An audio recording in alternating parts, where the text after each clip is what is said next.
When I first got into landscape photography, I barely ever touched my telephoto lens. I always brought it along with me, but honestly, I just had no idea what to do with it. I couldn't see the landscape with it.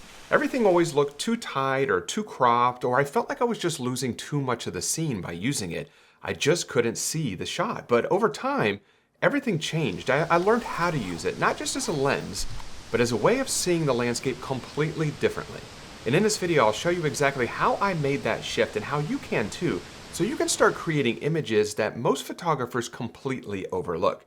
So one of the very first things I like to do when I get on location with the telephoto lens is what I used to do is just kind of just stand there and look around and just try and find something pretty to point my camera at. What I now do, and this has really helped me out, you can do this on a tripod or you can do it handheld. I often find myself doing it handheld, where you take your eye to the viewfinder and you just scan. Just scan the landscape, and I always do this in grids. So I'll make a sweep across the top, then I'll make a sweep across the middle row, then I'll sweep across the bottom row. So if you think of your landscape that you're photographing as some type of a grid, and you just kind of scan back and forth, just like a grid, that will often give you an idea or different possibilities of things to photograph. I do this in a landscape orientation and a portrait orientation, and just look through the viewfinder and just scan around. And that really helps me to kind of get immersed in the overall scene. Looking through the viewfinder is very powerful. It's completely different than looking at the back of your LCD on your camera.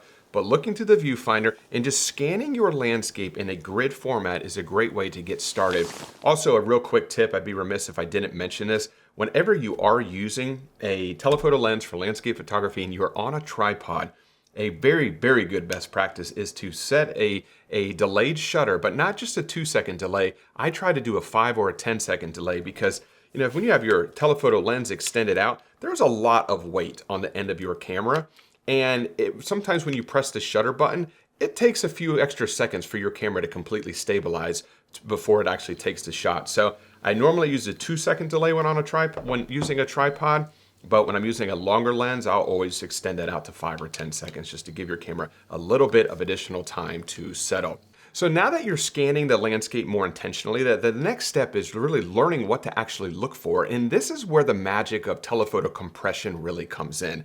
So looking for any type of layer in a scene, really regardless of what type of a lens you're using, but this really comes in handy when you're using a longer focal length. But finding these types of layers in a scene, this is a great one from the Dolomites, where you've got all of these layers that go from the bottom left-hand corner all the way to the upper right-hand corner. And that compression illusion, obviously when you're using a telephoto lens, it's not bringing the landscape or compressing it together, but it creates this illusion that it's bringing the background elements and the foreground elements closer together. So when you get layers in a scene, that creates a very powerful telephoto photograph. And this is a great example of it. These layers all look like they're right on top of each other, but in reality, they were very far apart from one another. Here's another good example of this, a recent photograph from the Smokies. And a lot of the example images I'm going to show from this video are all from just a few weeks ago in the Smokies using this long lens. It is by far one of my favorite focal lengths. But just compressing all of these rolling hills of the Smoky Mountains with this beautiful cloud inversion that's happening through here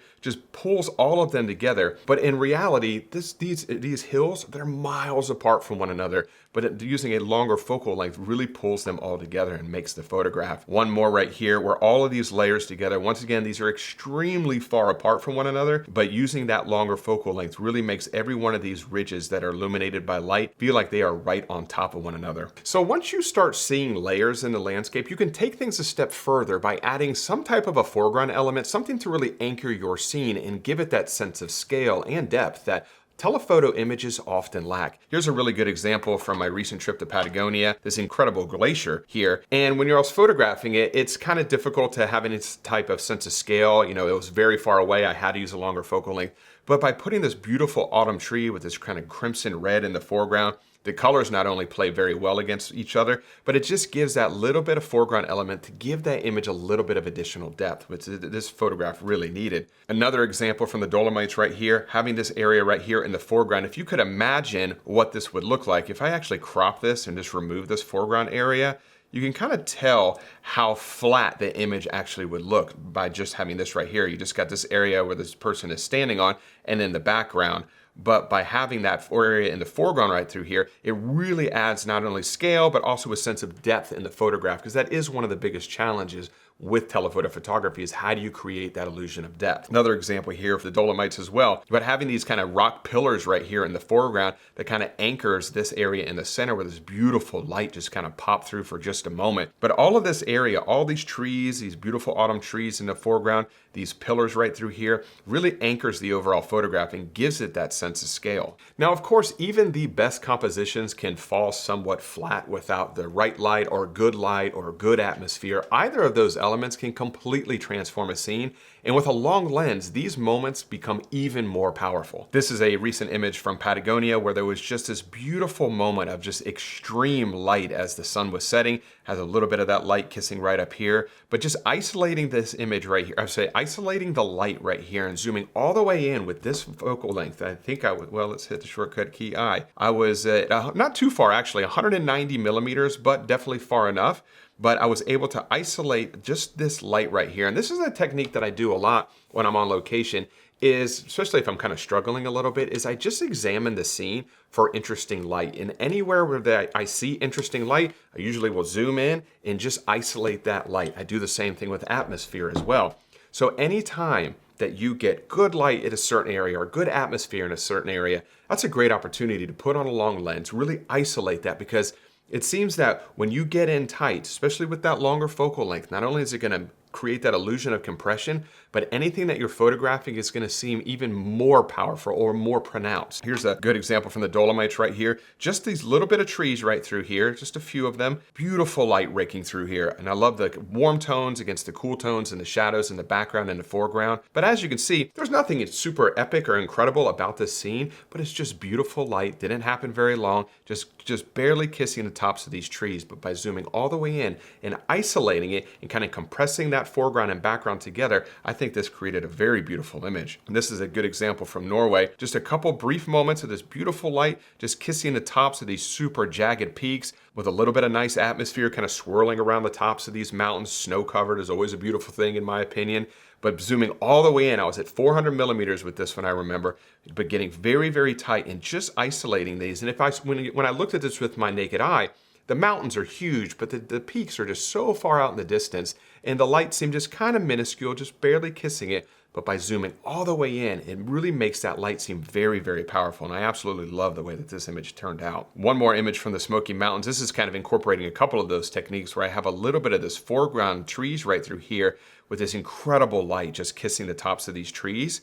And then the light coming through here, and then you have the layers here. So I have nice layers, I have foreground, I have interesting light.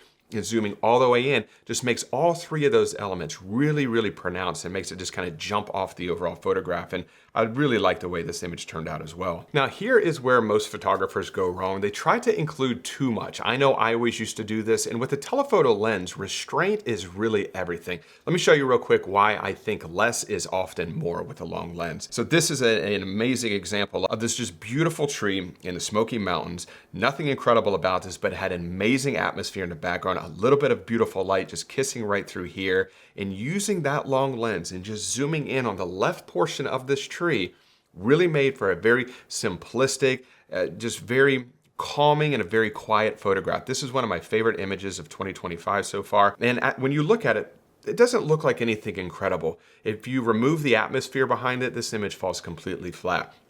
But with a long lens, isolating what really drew my eye to this photograph, or to this scene, which is this tree. I love the ivy growing up the side of it, but really isolating it created an absolutely gorgeous photograph. Here's another good example of this from the Smokies, where there's just this winding road. One of the coolest things of that area, these winding roads just kind of weaving in and out of these mountains. And I was lucky enough to get a car driving right through here, or a truck, and a little bit of atmosphere. And this kind of has all of those elements. You got some layers right through here. You got some atmosphere, good light hitting these layers, got some interest kind of weaving through the scene, and just zooming all the way in and isolating it. If you can imagine what this would look like with a wide angle lens, it just wouldn't have that same impact. But zooming all the way in and getting very simplistic with the overall photograph really made this one stand out. Another good example, this is actually in a car park in the Smoky Mountains. Just turned around from the overlook that we were photographing and saw this tree here with, once again, beautiful fog, some nice spring blooms coming through here, just a little bit of yellow, and just zooming into the top of it and just isolating it. A very simplistic photograph, but for me, this is one of my favorite images from that trip. This is actually a very old photograph from in North Carolina, but once again, I think this was with a 70 to 200 zoomed all the way in at 200 millimeters, and just isolating this tree. These little bit of leaves had fallen. I wish I would have included a little bit more foreground here, but I think you get the idea of just zooming into the base of the tree, the bone structure, the roots of this tree, the trunks, and in this beautiful autumn color. So getting very simplistic with a telephoto lens is one of my all-time favorite techniques to use with it. And this is a great example from Norway, extremely minimalistic, where just the peak of this mountain, I think this is one of the tallest mountain peaks in the Lofoten Islands in Norway, and it peaked out of these storm clouds for just a moment, completely covered in snow, and just zooming all the way in at 400 millimeters and isolating this created a very simplistic, minimalistic photograph, and I absolutely love it. That technique is one of my favorite things to do with a long lens, is to get really, really tight in with that photo, with that composition, and just isolate something. So those are the things that have really helped me to not only just use a telephoto lens, but use it as a way to really see the landscape in a completely different way. I think wide angle lenses are generally the type of focal length that many landscape photographers start with. I know I certainly did. But as I was able to progress throughout my photography, leaning more into longer focal lengths, not only did it help me to create a lot of variety within my portfolio, but it's something that I really enjoy doing now. I absolutely love looking for compositions with a longer focal length. And I think when you can become well-versed with using wide, mid, and longer focal lengths, your photography is just going to excel further, because it's just going to give you so much more variety within your portfolio. So I do hope that information was helpful. If you have any questions about anything related to telephoto lens that I covered here today, please leave those in the comments section below, and I'll do my best to get back in touch with you as soon as humanly possible. And if you did enjoy this week's video, if you could, give it a thumbs up, subscribe to the channel if you're not subscribed already, and as always, I really do appreciate you carving out a little bit of time to spend it with me here today, and I will see you all next Wednesday. Bye.